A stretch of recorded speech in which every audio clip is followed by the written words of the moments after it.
We are back on the road to City Hall at the Talking Transition Tent here in Soho on Canal Street between 6th Avenue and Barrack. During the campaign for mayor, candidate de Blasio's Tale of Two Cities narrative, as well as his call for higher taxes on the wealthy, led to some hand-wringing in the business community. Quite a bit of concern. Now that Mayor-elect de Blasio is gearing up to lead our city, does his progressive agenda still make New York's business leaders worry? Joining me now to talk about that question and more, we've got Kathy Wylde, the president and CEO of the Partnership for New York City, and Greg David from the Graduate School of Journalism at City University. Greg, of course, a well-known columnist for Crain's New York Business.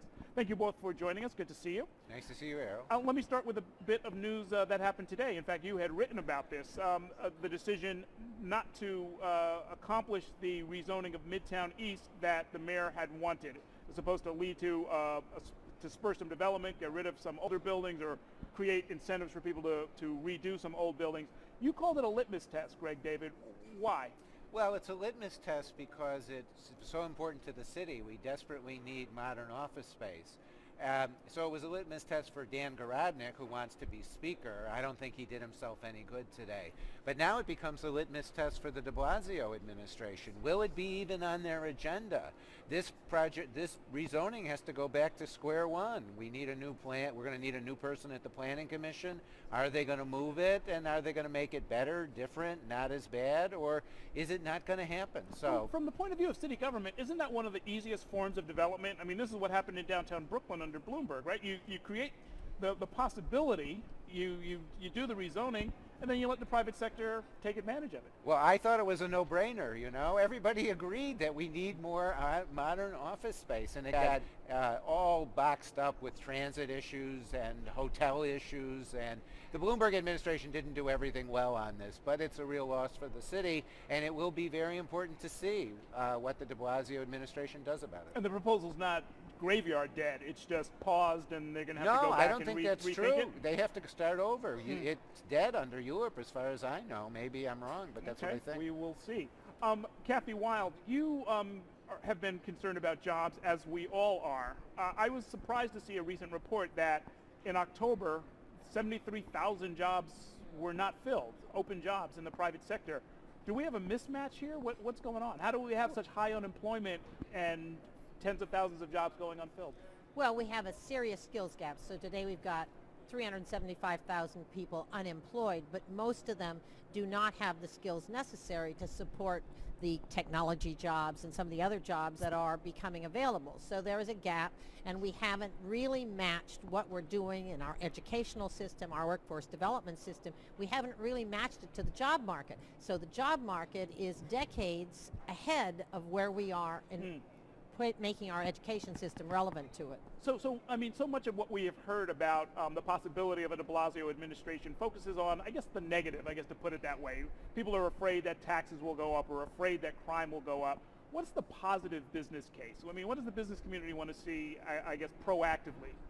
Well, what they're looking for is, one, as you point out, an opportunity to make sure that the skills training is taking place in our schools and our institutions, particularly because our immigration policy has cut off a lot of flow of talent globally. We really need to get it right with preparing local people for the jobs available. Otherwise, those jobs are going to leave the city, and that's what we've seen. If we don't have the talent pool here, it's going to leave. So I think the de Blasio administration's focus on education and working with employers to develop our career and technical education system, our workforce development system, which is fragmented, which is weak, and it hasn't engaged employers in any meaningful way. It's been kind of irrelevant and off in silos on its own. That's what's got to happen, and I think that's going to be a priority of the next administration. It is certainly the only way to constructively deal with the income inequality problem. When the mayor-elect talks about the Fresh Direct deal in the Bronx as one that he would not have done, that the 2,000 jobs were not worth the, $130 million in incentives and other goodies that were given to the company, you wrote somewhat sardonically this week that, let's see what he has to say if and when Fresh Direct or the next company like it makes a credible threat to pick up and leave to New Jersey. Yes, you know, people forget that Bloomberg said the same thing about incentives when he ran for mayor. But I was did a couple shows after that clip from the debate, and he is very dug in on the issue. There will be none.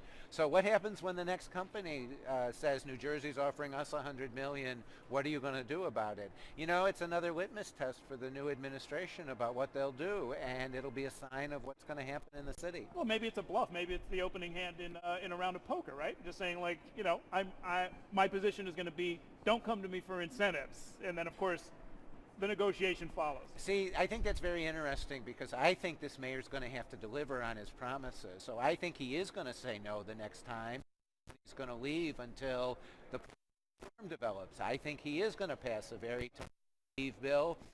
Requires basically for every company with more than 5 employees. I think he's going to pass a very tough living wage bill that might even apply to retail tenants, which is where the tension is.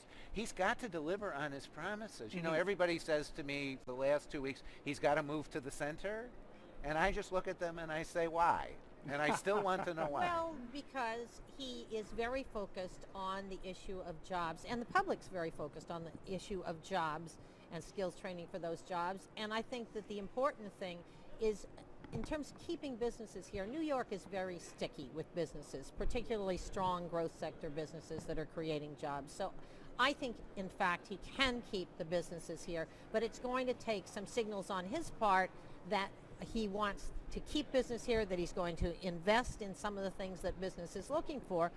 Certainly, one of the concerns about the tax increase on high earners is not that it's a tax increase, but it makes it harder to get talent here.